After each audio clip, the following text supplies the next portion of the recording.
पूरे मुल्क में मुसलमानों की जो हालत है वो उस हालत के बारे में आप यहाँ पे जिक्र करना भूल गए।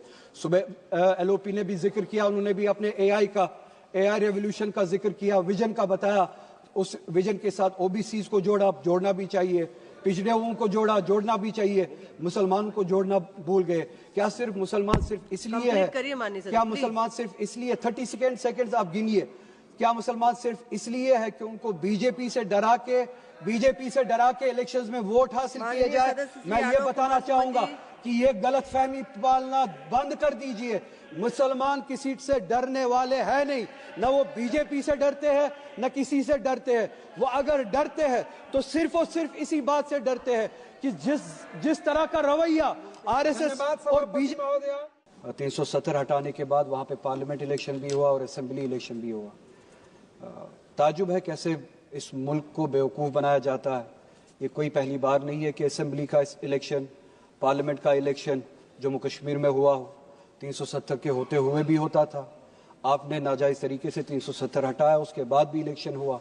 370 के दौरान भी लोगों ने जमहूरियत पे यकीन दिखाया, जमहूरियत के ज़रिए अपने फैसले किए, और 370 के हटाने के बाद भी लोगों ने जमहूरियत के ज़रिए जवाब दिया।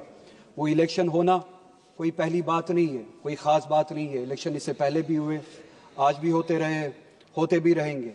जो चीज़ बतानी चाहिए थी, जो बताई नहीं गई प्रेसिडेंशियल एड्रेस में, कि जम्मू कश्मीर में 370 हटाने से क्या नुकसानात हुए, 370 के होने से क्या फ़ायदे थे, जो बात मुल्क को बताई नहीं जाती है, जो बात इस ऐवान को बताई नहीं जाती है, जो बात उस प्रेसिडेंशियल एड्रेस में होनी चाहिए थी, जिसका जिक्र नहीं हुआ। कुछ पॉइंट्स की तरफ मैं इशारा करूंगा। जो बात होनी चाहिए थी, हकीकत ये थी कि ह्यूमन डेवलपमेंट इंडेक्स अगर आप उठा के देखें 370 के होते हुए और 370 के बाद, 370 के होते हुए जम्मू कश्मीर कोई पिछड़ा राष्ट्र, पिछड़ा हुआ राज्य नहीं था, पसमानदा रियासत नहीं थी। 370 के होते हुए HDI के इंडेक्स पे, ह्यूमन डेवलपमेंट इंडेक्स पे जम्मू कश्मीर का शुमार 6ठे रियासत का होता था। अगर आप कंपेयर करें उन रियासतों से जहाँ पे बीजेपी गवर्न करती है, बिलखुसूस आपकी मखसूस और ख़ास रियासत गुजरात, जहाँ पे जम्मू कश्मीर का ह्यूमन डेवलपमेंट इंडेक्स 370 के होते हुए जम्मू कश्मीर का 0.712 था, वहीं पे गुजरात का वहाँ से ज़्यादा कम था, जो कि 0.677 में था। हरियाणा का जम्मू कश्मीर से कम था, 0.702 पे। उत्तर प्रदेश का उससे भी कम था, 0.596 पे। मध्य प्रदेश का जम्मू कश्मीर से बहुत ज्यादा कम था, 0.606 पे। बिहार का 0.76 पे। काश उस तरफ तवज्जो दी होती। जम्मू कश्मीर पे जो तोहमतें लगाते हो, जबकि हकीकत कुछ और है। 370 के होते हुए जम्मू कश्मीर इन सब रियासतों से, जिसमें आपकी गुजरात भी शामिल है, बहुत ज्यादा बेहतर थी। पॉवर्टी राइट 370 के होते हुए, जिसका जिक्र यहाँ पे नहीं हुआ, जो बताया जाना चाहिए था।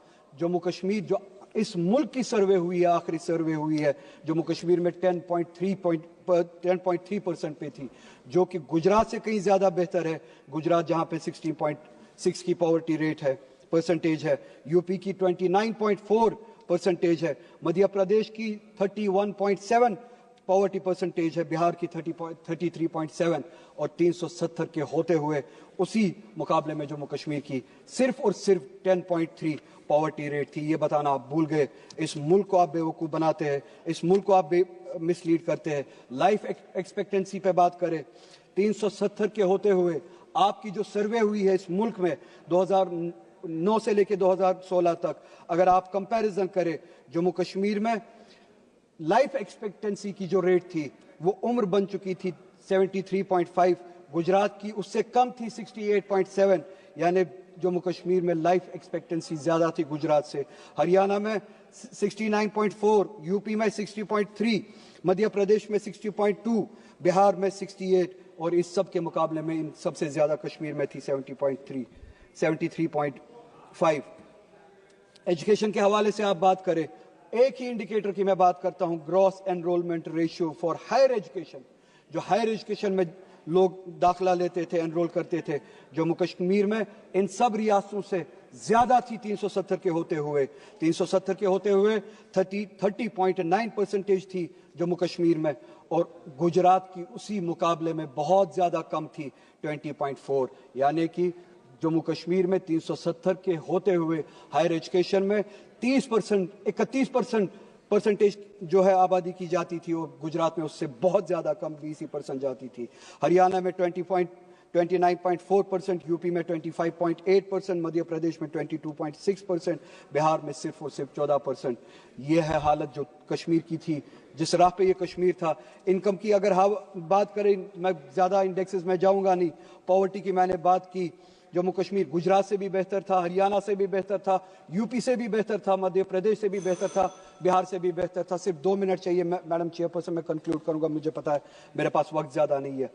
पोस्ट एब्रोगेशन का डाटा एक ही इंडिकेटर उठाते, ये सारे इंडिकेटर्स 370 के होते हुए जो यहाँ पे बताया नहीं गया, पोस्ट एब्रोगेशन का इंडिकेटर एक ही अगर उठाए, एम्प्लॉयमेंट का, चूंकि मेरे पास वक्त नहीं है, उसी रियासत में जहां पे ये इंडिकेटर्स थे, आज एम्प्लॉयमेंट जो रेट है वो 32% पे पहुंची है।